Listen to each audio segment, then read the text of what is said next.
خدا را شکر. هللویا.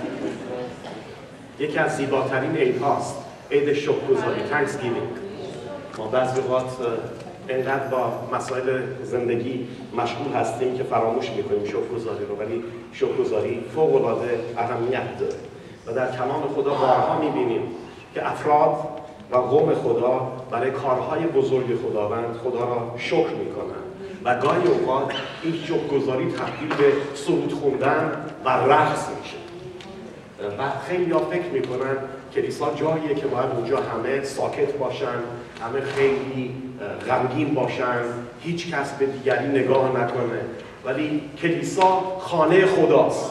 با هم بگیم کلیسا خانه خداست.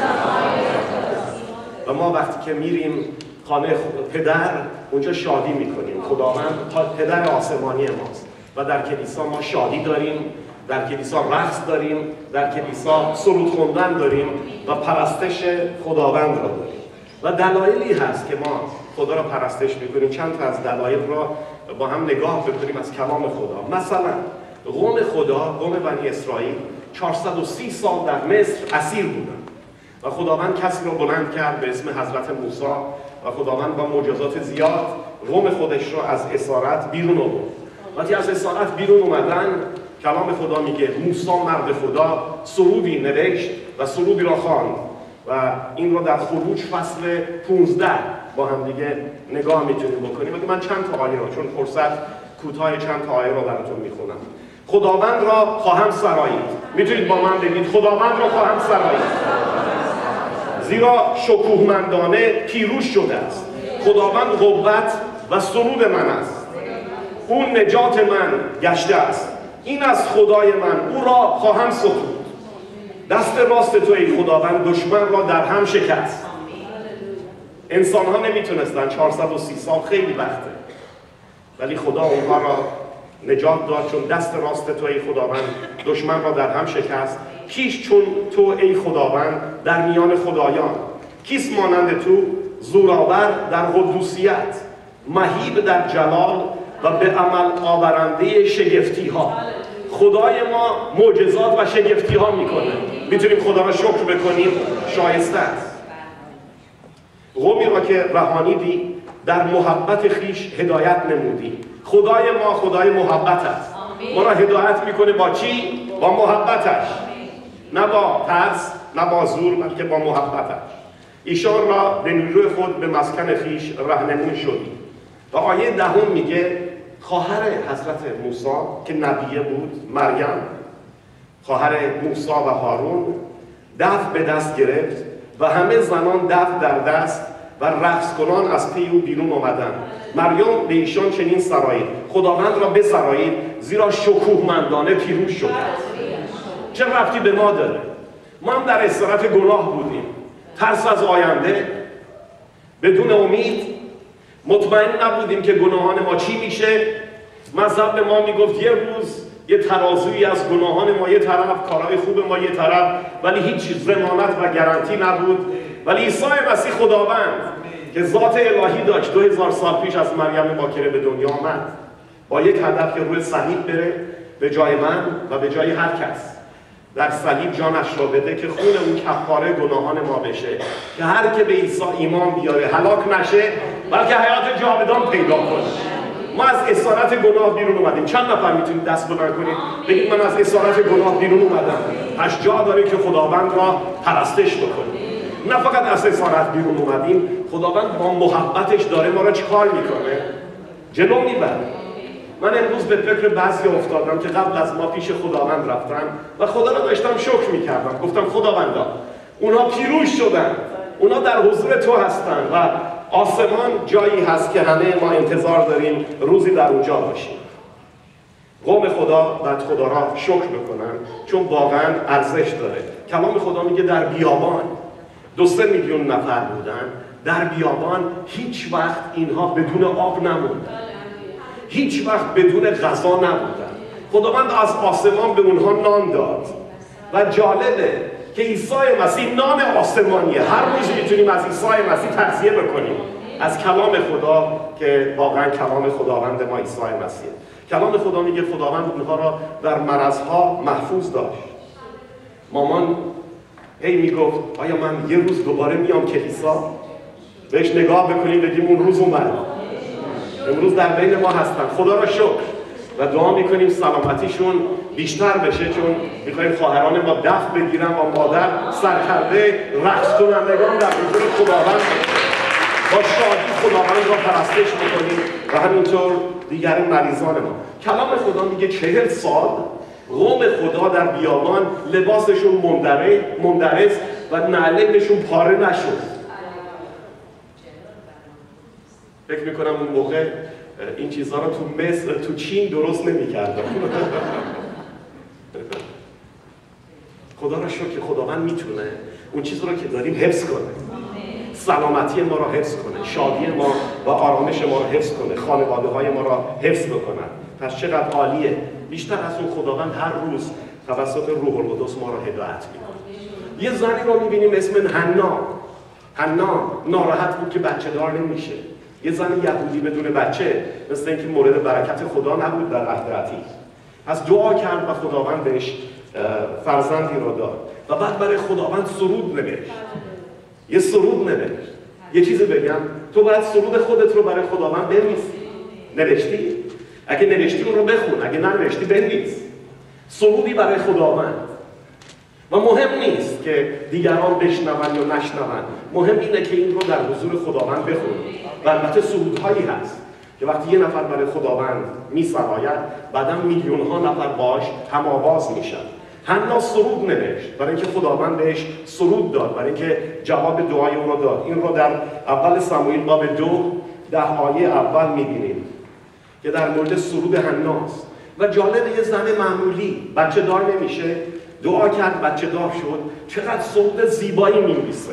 بعضیا در این کلیسا و در جاهای دیگه به من میگن من نمیتونم چطور دعا کنم. بعد وقتی دعا میکنم دعاشون چقدر زیباست. بعضی از اونهایی که دعا کردن بلد نیستن و دعا میکنن دعاشون خیلی زیباست، بین شما هستن. فکر میکنید دعا بلد نیستید، ولی دعا یعنی صحبت با پدر آسمانی. وقتی با تمام وجود خداوند را پرستش میکنیم، دعای ما برای خداوند ارزش داره. و بعضیا که فکر میکنن دعاشون خیلی ضعیفه، قوی ترین جوابها به این دعاها داده میشه، چون خدای ما خداییه که به قلب نگاه میکنه. پس حنا کلام خدا میگه هر سال میرفت خونه خدا، قربانی میکرد و هدیه میبرد در خونه خدا. وقتی که ما میخوایم تشکر کنیم از کسی، یه هدیه‌ای بهش میدیم. ما باید زندگی ما هدیه باشه به خدا.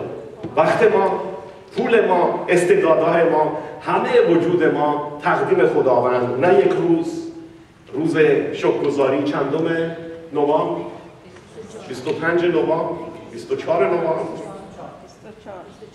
ولی هر روز سال ما باید در شکرگزاری باشیم. یه جوانی بود، چوپان، 17 ساله، با تمام وجود در بیابان خداوند را پرستش میکرد.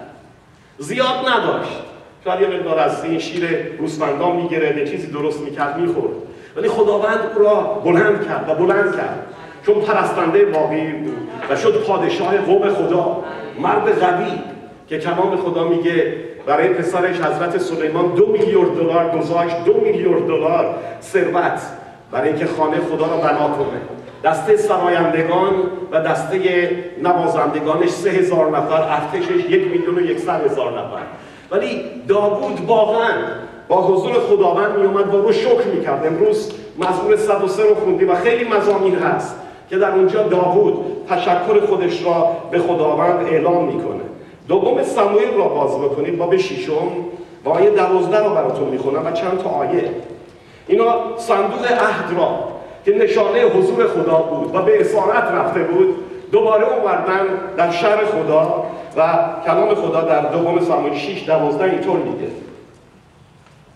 داوود پادشاه را خبر آورده گفتند خداوند اهل خانه عبید ادون و همه اموالش را به سبب صندوق خدا برکت داده است. یه چیزی بهتون بگم، اگه حضور خداوند در زندگیتون باشه، حضور خدا یعنی برکت.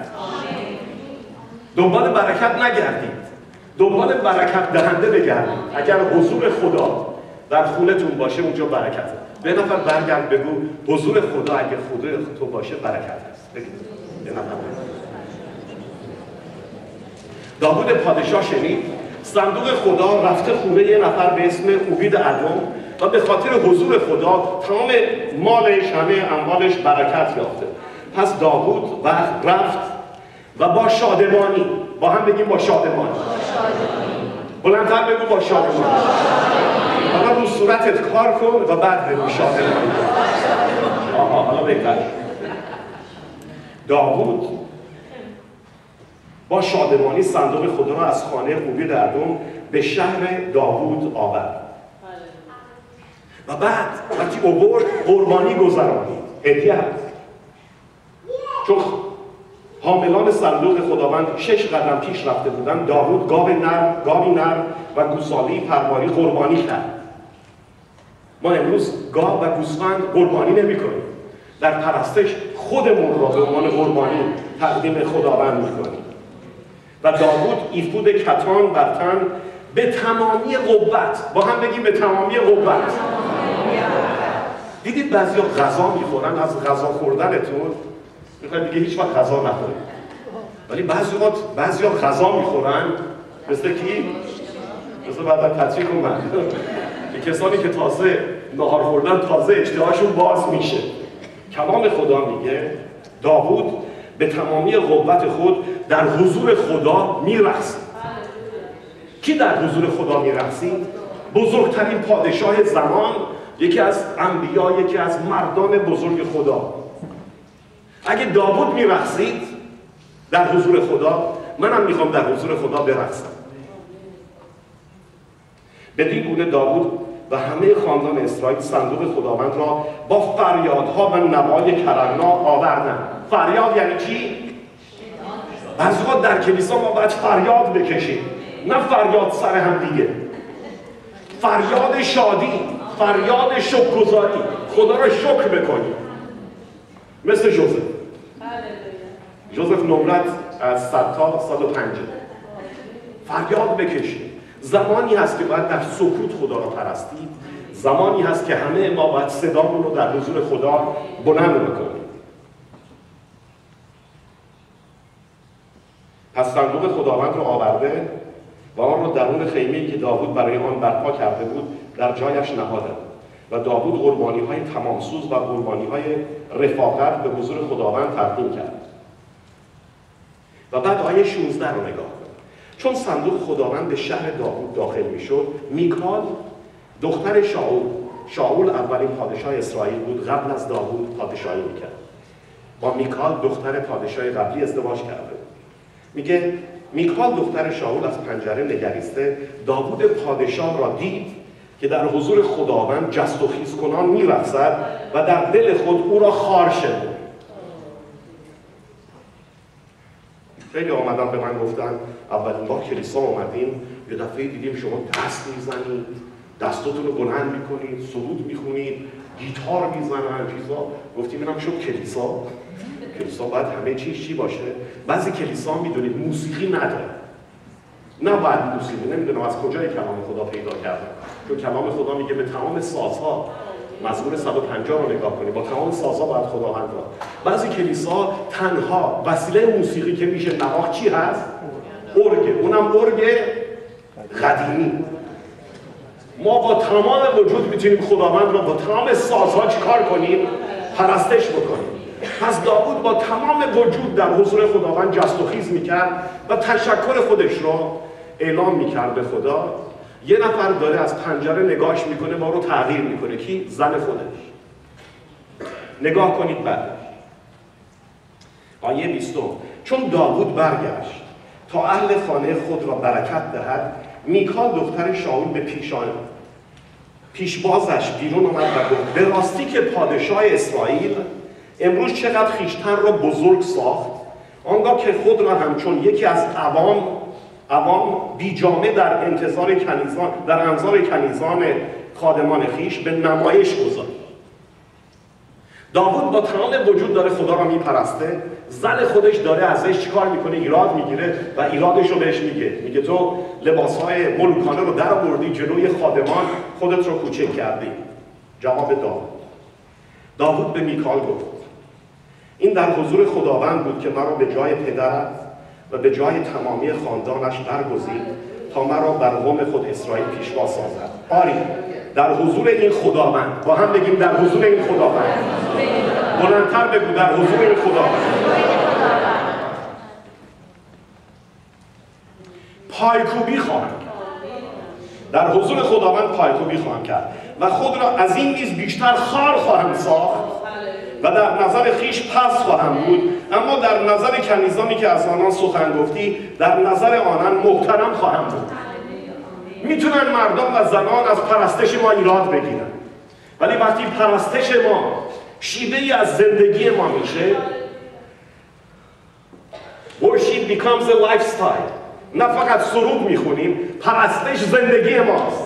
همه تصمیمات ما نشون میده ما خدا را پرستش میکنیم، ازش تشکر میکنیم، او را شکرگزاری میکنیم.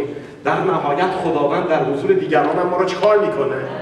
شما در محل کار در مورد خداوند عیسی مسیح صحبت میکنید، به شما میخندن.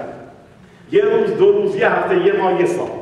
بعد وقتی در دردسر میفتن و احتیاج دارن به کمک، میدونید به کی مراجعه میکنن که براشون دعا کنه؟ به شما، به کسی که پرستش کننده است. پس پرستش را ادامه بدید. به نفر بگو پرستش خدا را ادامه بده، تشکر از خداوند را ادامه بده، حتی اگر زن و شوهرت و نزدیکانت تو را مسخره بکنن. و بعد دفعات پیش گفتم یه اتفاقی افتاد. برای یک زن یهودی داشتن بچه احترام بود، ولی کلام خدا چی میگه؟ و میکال دختر شاول تا روز وفاتش صاحب فرزندی نشد. کسی که شکرگزاری دیگران و پرستش دیگران را خوار میشماره، خودش را از برکت خداوند میبره. من میخوام خدا را با تمام وجود پرستش کنم. من میخوام خدا را با تمام وجود تشکر کنم. شما چطور؟ اگه حاضرید بلند بگو خداوند من میخوام همیشه تو را تشکر بکنم و شکر کنم. این داوود. نهمیا مرد بزرگ خدا، ساقی امپراتور ایران، پادشاه ایران بود. شنید که دیوارهای اورشلیم خراب شده، دروازه ها سوخته. از پادشاه اجازه گرفت، فرصت نیست در کتاب نهمیا که در امپراتور ایران نوشته شده، اومد و این دیوارها را که شکسته بود بنا کرد، دروازه ها را درست کرد. یک کار خیلی عجیب غریب را در 52 روز در مقابل تمام دشمنی ها و چیزهای دیگر انجام داد. و کلام خدا چی میگه؟ باز کنیم کتاب نهمیا را، چند دقیقه فرصت داریم. کتاب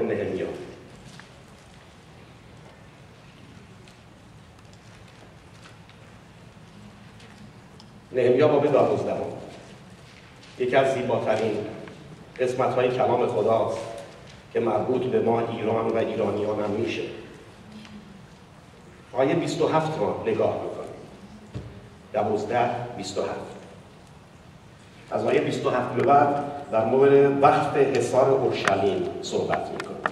آیه 27 میگه هنگام وقت حصار اورشلیم لاویان را از همه مکانهایشان جستند و ایشان را به اورشلیم آوردند. تا چی؟ تا با شادمانی و شکرگزاری و سرود با نوای دف و چنگ و بربط حصار را وقت نمایند.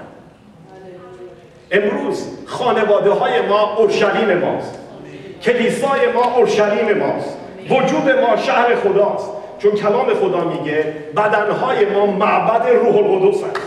ما باید نگاه کنیم دیوارهای زندگی ما، دیوارهای خانواده های ما و دیوارهای کلیسای ما سوخته نباشه، خراب نباشه، بلکه درست باشه. میتونید آمین بگید؟ چند وقت پیش برادرم کشیستم در مورد این چقدر زیبا صحبت کردن. ولی نگاه بکنید، همه لاویان را آوردن. لاویان کسانی بودن که در پرستش خدا 11 سبت دیگر را هدایت میکردن. میگه تا با شادمانی، با هم بگیم شادمانی. چطور باید خدا را پرستش کرد؟ با شادمانی. و بعد میگه با شکرگزاری. دنیای ما دنیای شکایت و انتقاده. دونالد ترامپ باشه انتقاده، هیلاری کلینتون باشه انتقاده، و در پاتریک باشه انتقاده، هر کی باشه انتقاده. ولی ما باید به خاطر اینکه عیسی مسیح سلطان باقی خدا را شکر بکنیم، چون پادشاهی و پادشاهی عدالت و پادشاهی واقعا برکته، تا با شادمانی شکرگزاری و سرود با نوای دف و چنگ و بربط حساب را وقت نکنید. شما اگه در تنهایی، با هم بگیم تنهایی، سرودهای پرستشی بذارید، شکرگزاری بکنید همراه اون، زندگی شما عوض میشه. ما در تنهایی نبایستی سرودهای غم و چیز بخونیم. سرودهای ایرانی با بعضی وقت حتی سرودهای شادش هم غمگینه، ولی سرودهایی که ما برای خداوند میخونیم در اونجا شادی خداوند وجود داره. پس آیه 38 رو با هم نگاه کنیم. آیه 38 میگه دسته دوم که شکرگزاری میکردن. یه دسته اول بود کارشون چی بود؟ شکرگزاری. یه دسته دوم بود چی کار میکردن؟ شکرگزاری. جاهایی هست در دنیا که 24 ساعت شکرگزاری به دعاست. یه گروهی شکرگزاری میکنن، بعد یک مقدار استراحت میکنن، گروه دیگه چی کار میکنن؟ اونا شکرگزاری میکنن. پشت سر هم شکرگزاری. کلیسای خداوند جایی باید باشه که هر لحظه در طول روز، هر دقیقه، هر ساعتی در طول روز یک نفر از اعضای کلیسا در حال شکرگزاری خداونده. دسته دوم که شکرگزاری میکردن به جانب شمار رفتن و همینجور در مورد این صحبت میکنه. آیه 40 رو نگاه بکنید. آیه 40 میگه سپس آن دو دسته شکرگزاری کنندگان در خانه خدا ایستادند و من و نیمی از صاحب منصبان نیز همراه اینا و شکرگزاری رو چیکار کردن؟ ادامه داد. ما چطور شکرگزاری میکنیم؟ ایستاده. ما چطور شکرگزاری میکنیم؟ نشسته. ما چطور شکرگزاری میکنیم؟ خوابیده. ما چطور شکرگزاری میکنیم؟ در حال رانندگی. یه سوال بکنم، در حال غیبت میشه شکرگزاری کرد؟ پس نمیشه، پس غیبت نمیکنیم. در حالی که حسادت میکنیم به دیگران میتونیم شکرگزاری کنیم؟ پس حسادت نمیکنیم. در حال خشم میتونیم شکرگزاری بکنیم؟ کسی که شکرگزار زندگیش چی میشه؟ عوض میشه. شکرگزار کننده زندگیش عوض میشه. خدا رو شکر. آیه 43 هم نگاه کنیم اونجا. در آن روز قربانی‌های بزرگ تقدیم کردند و شادی نمودند، زیرا خدا به ایشان شادمانی عظیم بخشیده بود. وقتی ما شروع میکنیم در حضور خدا شکرگزاری کردن، این شکرگزاری در ما چی ایجاد میکنه؟ شادی. و بعد این رو وقتی ادامه میدیم یه دفعه میبینید خداوند وجود ما را پر از شادی میکنه. من در یک کشوری کنفرانسی را اداره میکردم، از یه نفر اومد پیش من گفت برای من دعا میکنید؟ گفتم بله، در زمان خاصش. بعد جلسه ادامه داشت، شروع کردیم برایشون دعا کردن و بعد این شخص وقتی حضور خدا اومد، تو عمرم همچین چیزی ندیدم، شروع کرد خندیدن و خندیدن را ادامه داد و خندیدن را ادامه داد. بعد از حدود نیم ساعت 270 نفر خادم خدا از کشورهای مختلف بودیم، همه ما در حال خندیدن بودیم. من تا حالا همچین چیز رو ندیده بودم. انقدر خندیدیم که دیگه قدرت نبود. مثل اینکه خدا اومده بود داشت ما را چیکار میکرد؟ شاد میکرد. و بعد میدونید در این خنده چه اتفاق افتاد؟ همه دردها رفت و شفا ایجاد شد. بعضی از شما اینقدر جدی هستید که من میخوام یه مقدار شادی و شکرگزاری به شما تزریق بکنم. چون شادی و شکرگزاری ما را چیکار میکنه؟ عوض میکنه. توجه میکنید؟ نهمیا در زمانی بود که دشمنان محاصره کرده بودن، خیلی خطرها بود. شما هم ممکنه در زندگیتون بتونید خیلی غر بزنید، شکایت کنید، این کار نمیکنه، این مسئله مشکل مالی دارم، مشکل اینا دارم، مشکل دارم با همسرم. اون موقعی که ازدواج نکرده بودم مشکل داشتم، حالا که ازدواج کردم مشکلات من بیشتر شده. البته در مورد جمشید خان و خانم مهین صحبت نمی کنم، اونا هیچ مشکلی در این زمینه ندارن، دیگران داریم. ولی یه چیز بگم، شکرگزاری که میکنیم مشکلات شروع میکنه چی شدن؟ ناپدید شدن. و در خونه چی میاد؟ شادی خداوند میاد. ما فکر میکنیم شادی بایستی در داشتن این یا داشتن اون باشه. من یه چیزی میگم، این چند روزه هیچ خریدی نکردم و خیلی شاد.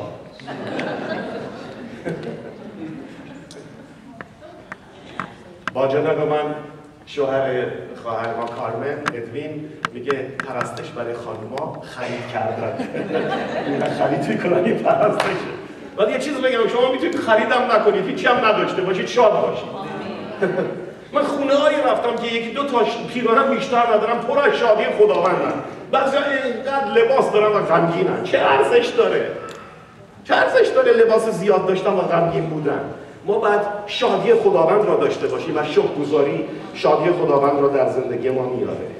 یه نفر دیگه که مربوط به ایران و ایرانی، دانیال نخست وزیر پادشاهی ایرانه که کلام خدا میگه پادشاه خوابی دید و خوابش هم فراموش کرد. کی ترتیب داد که خوابش رو فراموش کنه؟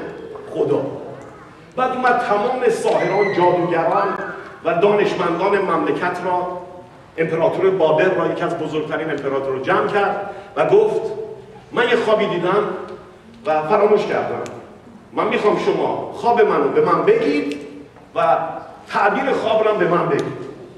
پس این افراد گفتن پادشاه امکان نداره، تو خواب را به ما بگو و ما تعبیرش رو میکنیم. گفت میگفتم بهتون ولی فراموشم شد. خدا ترتیب داده که همه اونا که کلک بودن چی بشن؟ برن پی کارشون. حضرت موسی وقتی شروع کرد معجزات کردن، جادوگران فرعون و مصر هم شروع کردن اونها را انجام دادن، ولی یه جایی رسید دیگه نتونستن و برگشتن به فرعون گفتن دیگه جلو نمیتونیم بریم، اینجا دیگه انگشت خداست. با هم بگیم انگشت خدا. انگشت خدا در کی دیده میشه؟ در زندگی افراد شکرگزار، کسانی که با تمام وجود پرستنده خدا هستند. پس گفت اگه شما نگید به من خواب را و تعبیر را، همه تون رو میکشم، خانواده هاتون رو از بین میبرم، ولی کسی نمیتونست. ولی کلام خدا میگه یه نفر بود به اسم دانیال رفت در حضور خدا و دعا کرد و خداوند چیکار کرد؟ خواب پادشاه را بهش گفت. این را در کتاب دانیال باب 2 میخونیم. بذارید چند دقیقه وقت دارم براتون بخونم. در پتریک من تصمیم گرفتیم نیم ساعت بیشتر موعظه نکنیم. 23 دقیقه گذشته، هنوز وقت 5 دقیقه وقت داریم. دانیال باب 2. من از خوندن کلام خدا خیلی لذت میبرم، چون کلام خدا چیزای عالی برای ما داره. باب 2 آیه 19 تا 23. آنگاه آن راز در رویای شب بر دانیال آشکار گردید. پس او خدای آسمان ها را متبارک خواند، برکت داد خدا را و شکرگزاری کرد و گفت متبارک باد نام خدا تا ابدالآباد، زیرا حکمت و توانایی از آن اوست. او زمانها و فصلها را دگرگون می سازد، پادشاهان را برکنار می کند و پادشاهان را برقرار می نماید. اگه تو شکرگزار باشی، خداوند مزاحمی را میبره، برکت دهندگان را میاره در زندگی تو. بعضیا ما قصه میخوریم و شکایت میکنیم و مسائل هیچ وقت عوض نمیشه. زندگی تو عوض کن. به جای شکایت شکرگزار باش و شکرگزاری رو ادامه بده و بعد میبینی که معجزات شروع میکنی در زندگی چیکار کردن اتفاق افتاد. تو میتونی از این که پارک پیدا نمیشه غر بزنی. حالا درست با هم صحبت کنیم. میگن کج بشین و درست بگو. چند نفر از شما وقتی پارک پیدا نمی‌کنید هی غر می‌زنید دست بودم؟ خوشم میاد از این جوانی که سرشو پایین نشون دستشو بلند کرد. یه چیزی بهتون بگم. قبل از اینکه برسید جایی که پارک لازم دارید، خدا رو شروع کنید شکرگزاری کردن. می‌بینید معجزه اتفاق میفته. معجزه اتفاق میفته. متبارک باد نام خدا تا ابدالآباد، زیرا حکمت و توانایی از آن اوست. او زمانها و فصلها را دگرگون می‌سازد، پادشاهان را برکنار می‌کند و پادشاهان را برقرار می‌کند. او حکیمان را حکمت می‌بخشد و فهیمان را معرفت عطا می‌فرماید. او چیزهای عمیق و پنهان را آشکار می‌سازد. ما لازم نیست جاسوس داشته باشیم که برای ما خبرها بیارن. خداوند اگه شکرگزار باشیم، چیزایی رو که لازم داریم بدونیم به ما میگه. میتونید خدا رو شکر کنید. او چیزهای عمیق و پنهان را آشکار می‌سازد، از آنچه در تاریکی نهفته است آگاه است و نور نزد وی مسکن دارد. ای خدای پدرانم، تو را سپاس میگویم و میستایم، چرا که مرا حکمت و توانایی عطا کردی و آنچه را که از تو خواستیم اکنون بر من معلوم داشتی و مطلب پادشاه را بر ما آشکار ساختی. جلال بر نام خداوند من. دانیال خدا را شکر میکنه و چون شکرگزاره و پرستنده خداست روی پادشاهی بابل و پادشاهی ایران اثر میذاره. با این مسئله تمام میکنم. در انجیل لوقا باب 17 آیه 11 تا 19 است. 10 تا جزامی که بیماری وحشتناک پوستی داشتن اومدن پیش عیسی و به عنوان کسانی که جزامی هستند حق ندارن به مردم نزدیک بشن. از دور یه جزامی باید بیسته طبق شریعت یهود بگه نجس نجس نجس. شما فکر کنید یه نفر به هر کی نزدیک میشه دیگه نجس. از نظر روحی ببینید وضعش چیه. بیماری شدید پوستی داره که داره بدنش رو میخوره و بعد از دورم باید بگه چی؟ نجس. اومدم پیش عیسی مسیح. خداوند بر ما رحم کن. عیسی مسیح گفت خودتون رو برید به کاهن نشون بدید طبق شریعت موسی. اینا راه افتادن که برن، در راه نگاه کردن دیدن پاک شدن. بعضیا فکر میکنن روزا یک شنبه یا سه شنبه یا هر روزی بعد براشون دعا بشه. نه خیر، شکرگزاری بکن. با هم بگیم شکرگزاری بکن. به این نفر به چشاش نگاه کن، بگو شکرگزاری بکن. عباس اونجا یه پسر هست اون پشت، اون رو نگاه کن، قرمز پشت، بهش بگو شکرگزاری بکن. شکرگزاری بکن.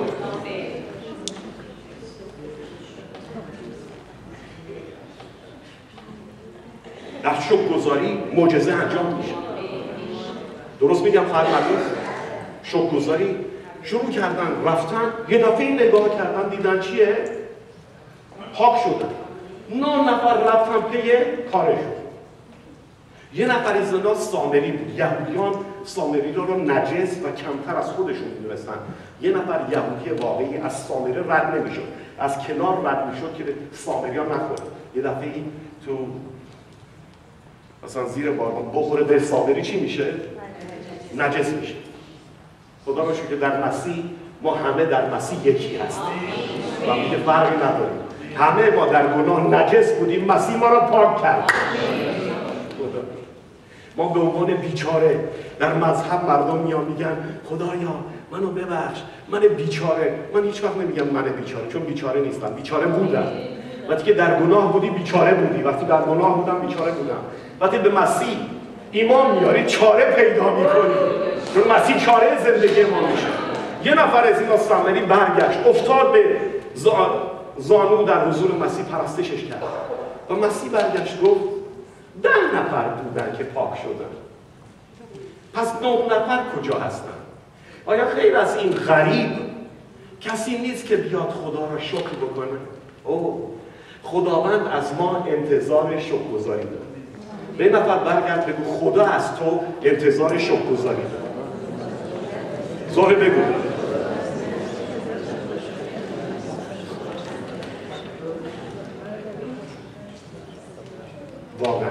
واقعا این بعضی وقت هیچ کس به نفر راه نمیده و شما بهش راه میدید، اون فرصتی را که مال شماست به دیگری بدید، اصلا نگاه بهتون نمیکنه. بعضی اصلا یه شکرگزاری میکنه. درست میگم یا نه؟ کسی که شکرگزاری میکنه خداوند درهای دیگر را براش چیکار میکنه؟ باز میکنه. غیر از این کسی نیست. من میخوام مثل اون سامری همیشه شکرگزار باشم. 9 نفر دیگه حتما خیلی چیزا داشتن. یکی میخواست بره مثلا چلو کباب بخوره، یکی میخواست بره قرمه سبزی بخوره، یکی کشک بادمجان، به صورتهای دیگه رفتن. ولی یه نفر برگشت و شکرگزاری کرد. میتونم خواهش کنم چشامون رو ببندیم و دستامون رو بلند بکنیم. بعد همین ملودی جان رو بگید تشریف بیارم. شکر بکنیم خداوند. دستاتو بلند کن با تمام وجود، خسته نمیشه. هر دو دستتو بلند کن، بگو خداوند تو رو شکر میکنم. اگه اینجا نشستی میدونم که غذا خوردی. در آمریکا من کسی را نمیدونم که از نخوردن غذا بمیره. بعضیا به من میگن برادر لوکاس چرا شما هدیه جمع میکنید برای کشورهای دیگه؟ اینجا هم کسانی گرسنه‌اند. یه چیزی بگم، در این مملکت به اندازه کافی غذا هست و فرصت‌ها برای غذا هست.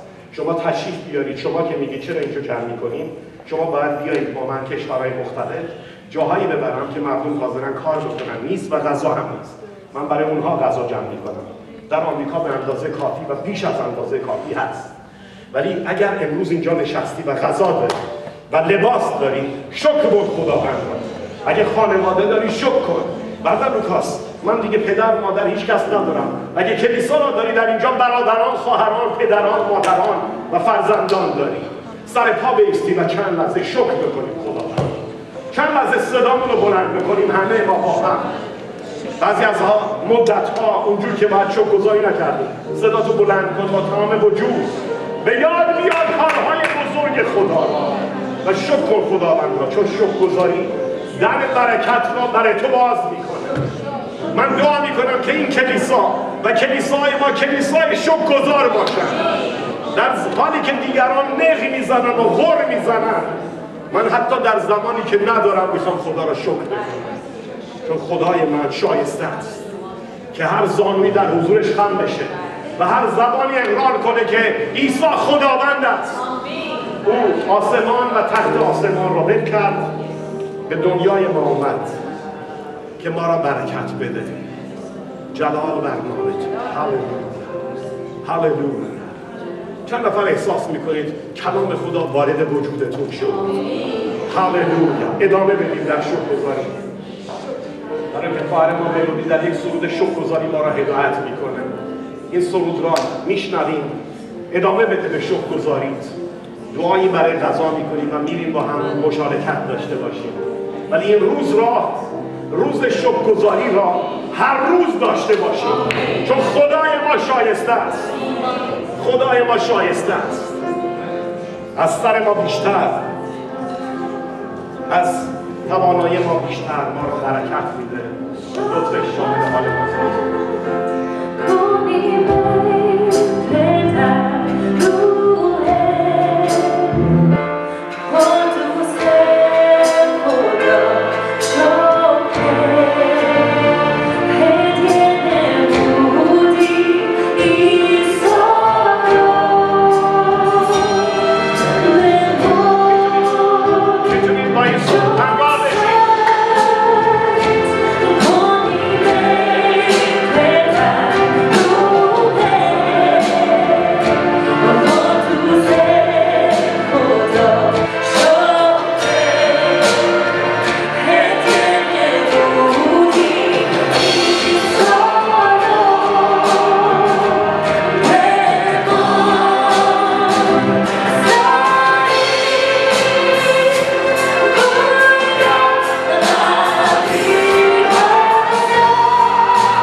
هستیم برای سال گذشته، سال 2016 که چند هفته دیگه تمام میشه. به ما یک سال دیگر زندگی داد. بعضی از ما میبایست امسال مرده باشیم، ولی تو دوباره به ما حیات دادی. واقعا از تو ممنون هستیم. مریضانمون رو با شکرگزاری به حضور تو بلند میکنیم. چرا با شکرگزاری؟ چون دیگر مریضان هم در دنیا زیاد هستن بدون امید. بعضیا تمام پول دنیا را دارن، بهترین دکترها را دارن، ولی برای اونها درمانی نیست. ولی خداوندا تو رو شکر میکنیم برای بیماران کلیسای ما که بیماریشون بدون درمان عیسی مسیح درمان هست و ما میتونیم با شکرگزاری به حضور تو بیاییم.